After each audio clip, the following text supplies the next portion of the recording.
It's a blessing to be with you here on this Thursday for the word of encouragement. And today I'd like to go to verses that I often go to because I heard my dear godly grandmother quote them often as she talked about prayer.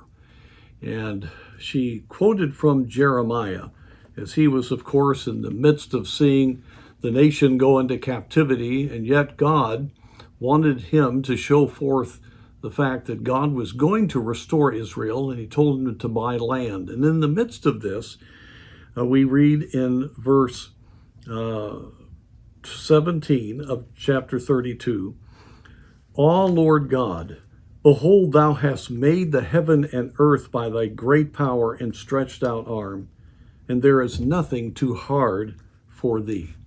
Jeremiah makes a great statement. He says, you've made the heavens and the earth. And no matter what's going on, there is nothing too hard for thee. What a great statement.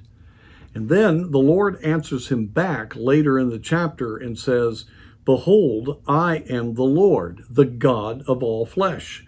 Is there anything too hard for me?" And the answer obviously is no.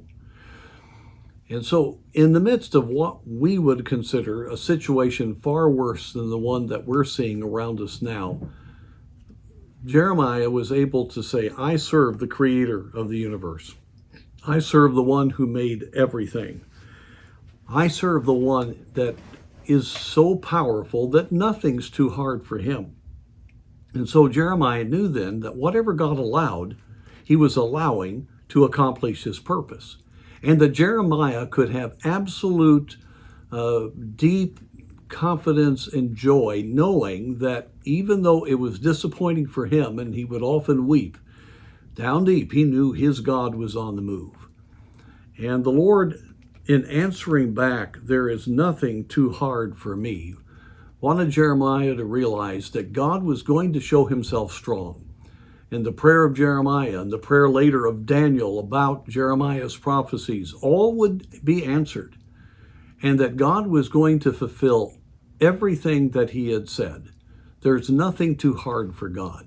The problems that Israel were facing had all come because of their disobedience to the Lord. And God was having to chasten the nation of Israel. God was having to keep his word. And all of the heartaches that they were facing was of their own doing. And in this passage, we can be greatly encouraged that there is nothing too hard for God. And so, friends, as we see what's going on, God in this New Testament age is wanting to reach the world with the gospel. And we need to believe there's nothing too hard for God. The unreached people groups can be reached. People in some of these very difficult places can have the gospel given to them in great power and effectiveness. And that we must not worry about what's going on. We must see the bigger picture that God can move nations and make things happen for the sake of the gospel and for answers to prayer so that his will can be done. So there's nothing too hard for God. We are not hopeless. We are not in a situation that nothing can be done. We as believers need to realize that we serve the God of the universe. And the same God that delivered Israel after Jeremiah's time is the same God that will deliver Israel again. And it's the same God that delivers every individual Christian if they look to him.